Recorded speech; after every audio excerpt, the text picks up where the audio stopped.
Montag est un jeune pompier qui vit dans une société où les livres ne sont pas tolérés car ils contribuent à rendre les gens tristes. Mais certaines personnes n'hésitent pas à défier la loi et ont recours à tous les stratagèmes possibles pour cacher les ouvrages qu'ils lisent. Le rôle des pompiers est donc de les trouver et de les brûler. Un jour, Montag rencontre une jeune institutrice, Clarisse, qui va lui faire découvrir l'amour des livres.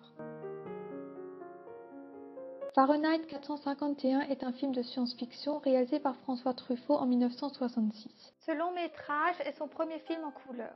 C'est également sa seule œuvre filmée en anglais.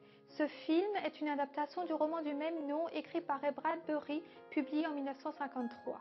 Les deux œuvres comportent toutefois quelques différences. Le titre Fahrenheit 451 renvoie à la température à laquelle un livre s'enflamme et se consume, ce qui correspond à 232,8 degrés Celsius environ. Enfin, le film ne possède pas de générique écrit car l'écriture est censurée dans la société décrite dans le long métrage. L'équipe du film est donc présentée par une femme par le biais de la voix off. Le casting se compose d'Oscar Werner dans le rôle de Guy Montag, de Julie Christie qui interprète à la fois Clarisse, la jeune institutrice, et Linda Montag, et enfin de Cyril Cusack qui joue le capitaine. François Truffaut a raconté lors d'une interview qu'il souhaitait faire un film où les livres seraient des héros. Lorsque le producteur Raoul Lévy lui a parlé du livre de Ray Bradbury, il n'était pas très enthousiaste puisqu'à l'époque il détestait la science-fiction qui, d'après lui, manquait d'imagination. Lorsque Raoul Lévy lui a raconté l'histoire en 3 phases, à savoir une société où il est interdit de lire, la destruction des livres découverts et l'existence des hommes libres décidés à sauver la culture en apprenant chacun un livre par cœur, sa décision fut prise. Il lui a fallu 4 ans pour arriver au bout de ses peines.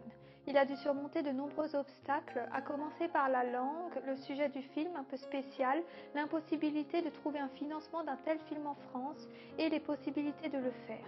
En effet, souvent les décors prenaient feu. Il fallait donc des studios aménagés et de vraies équipes de pompiers prêts à intervenir. Il fallait également du matériel, notamment des lance-flammes. Enfin, le tournage du film a été très compliqué pour François Truffaut, qui entretenait une relation conflictuelle avec son acteur principal, Oscar Werner. François Truffaut est un réalisateur, scénariste, acteur, producteur de cinéma, critique de cinéma et écrivain français, né le 6 février 1932 à Paris et mort le 21 octobre 1984 à l'âge de 52 ans à Neuilly-sur-Seine d'une tumeur au cerveau. Durant son enfance, il est assez solitaire et adore lire et voir des films. Il devient critique de cinéma comme André Bazin et écrit des articles dans les revues Les Cahiers du cinéma, puis plus tard dans Art. Il fait partie avec d'autres réalisateurs comme Jean-Luc Godard, Claude Chabrol, Éric Rohmer, Jean Eustache, Jacques Rivette ou encore Alain Resnais du mouvement cinématographique français La Nouvelle Vague, en vogue à la fin des années 50 et jusqu'au début des années 1960. Les principaux films réalisés par François Truffaut sont Les 400 coups en 1959, Tiré sur le pianiste en 1960, Jules et Jim en 1962, La peau douce en 1964, La mariée était en noir en 1968, L'enfant sauvage ainsi que Domicile conjugal en 1970, La nuit américaine en 1973, L'homme qui aimait les femmes en 1977, La chambre verte en 1978, L'amour en fuite en 1979, Le dernier métro en 1980 et enfin Vivement dimanche en 1983. Il est pompier. Au début du film, il n'éprouve aucun remords à brûler des livres. Il fait très bien son travail et s'apprête même à recevoir une promotion. Il est en couple avec Linda. Lorsqu'il rencontre Clarisse, il commence à se poser des questions sur la société dans laquelle il vit et finit par lire des livres. Il se rebelle définitivement et rejoint les hommes libres lorsqu'il assiste, désemparé, au suicide d'une vieille femme qui a choisi de brûler avec ses ouvrages. Elle est la femme de Montag. Elle n'est pas bavarde et préfère regarder tout le temps la télévision qu'elle affectionne plus que tout. Elle ne travaille pas et ne sort pratiquement jamais de chez elle. Elle est conforme aux exigences de la société. Elle est persuadée que les livres sont à bannir. C'est d'ailleurs elle qui dénonce son mari à la fin du film. Elle veut être populaire et passer pour la femme parfaite. Elle vit dans un monde superficiel où l'apparence est primordiale. Elle a des cheveux longs. Elle n'est pas heureuse dans cette société. Il lui arrive d'avaler trop de cachets, ce qui inquiète énormément son mari, mais elle refuse de voir la réalité en face. Elle est l'opposé de Linda. Elle a au contraire des cheveux courts. Elle est joviale et très curieuse. Elle n'hésite pas à poser beaucoup de questions à Montag sur son métier ou sur les livres.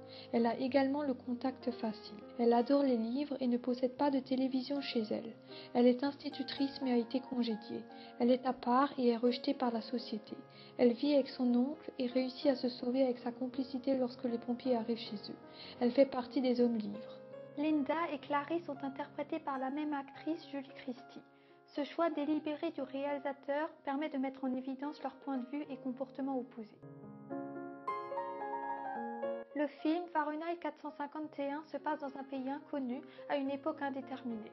Il s'agit d'une dystopie, ce qui signifie que la société fictive dans laquelle se passe l'histoire est régie par un pouvoir totalitaire qui empêche la population de s'épanouir. On voit dès le début du film les pompiers qui s'apprêtent à partir en mission, jusque-là rien d'inhabituel. Mais très vite, on se rend compte que leur mission principale n'est pas d'éteindre un incendie, mais plutôt de fouiller les domiciles des gens à la recherche de livres, puis de les brûler. Ils sont présents dès les premières minutes, ce qui montre bien leur importance dans cette société imaginaire. Ainsi, ils incarnent l'ordre, l'efficacité et l'autorité. Ils sont chargés de maintenir la population éloignée de la connaissance qui est considérée par l'État comme un danger parce qu'elle incite l'individu à réfléchir par lui-même. On le voit bien dans le film lorsqu'un petit garçon ramasse un livre destiné à être détruit et que son papa, sous l'œil menaçant d'un soldat du feu, le jette sur le tas à brûler. Les pompiers représentent un pouvoir tyrannique. Ils sont les gardiens du temple des médias qui participent au décervelage de la population et qui occupent une place primordiale dans ce monde standardisé. Les habitants sont bombardés d'images, de publicités, de jeux, de feuilletons, d'informations télévisées. Le but est d'éliminer toutes sortes de réflexions et de contestations. La télévision est considérée comme une présence familière et rassurante. On le voit bien dans la scène où Linda, la femme de Montag, considère le mur écran comme un membre de sa famille. Elle appelle d'ailleurs une présentatrice cousine Claudette. Elle est hypnotisée par les émissions et ne parvient plus à faire la différence entre la réalité et le programme qu'elle visionne. Cette idée est accentuée dans le film par l'utilisation d'un plan d'ensemble qui montre Linda et son mari dans le salon en train de regarder la télévision, suivi par un gros plan sur le mur écran pour finir sur un zoom progressif montrant la présentatrice. Ainsi, les bords de l'écran du téléviseur ne sont plus visibles, symbolisant le fait que Linda perd peu à peu pied avec la réalité. Elle entretient quasiment une relation intime avec la télévision, comme on peut le voir dans la scène où elle doit répondre à des questions par le biais de chant contre chant entre son visage et celui des présentateurs. La société dans laquelle évoluent les habitants est déshumanisée. Les valeurs humaines ont disparu. L'amour n'existe plus comme le montre le couple Montag-Linda et est remplacé par le narcissisme. En effet, on peut voir dans le film une jeune femme embrasser son reflet dans la vitre du monorail, une autre caresser son manteau de fourrure.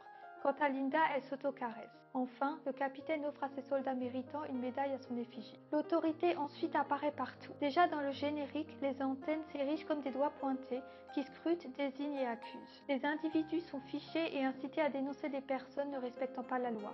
Même Montag le sera par sa propre femme. Ce pays est gouverné par un régime totalitaire moderne qui a mis en place une propagande sournoise en utilisant les médias.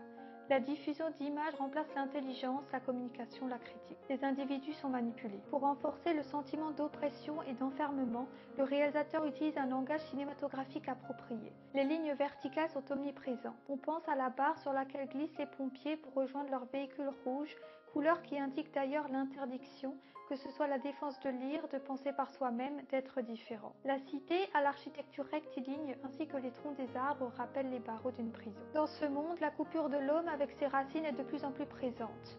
On a également l'impression que les gens sont devenus amnésiques, que le passé semble avoir disparu. Il en est de même pour les objets. Montag ne sait pas ce qu'est un rocking chair trouvé dans une cave. Seule Clarisse, encore connectée aux coutumes du passé, lui révélera que les gens s'y assseyaient pour lire. Pour que cette mémoire soit perdue à jamais, les livres sont interdits. Ainsi, cette société détruit son passé. Lorsque Montag sauve un livre et le lit, il découvre le pouvoir des livres, de la mémoire et de la réflexion.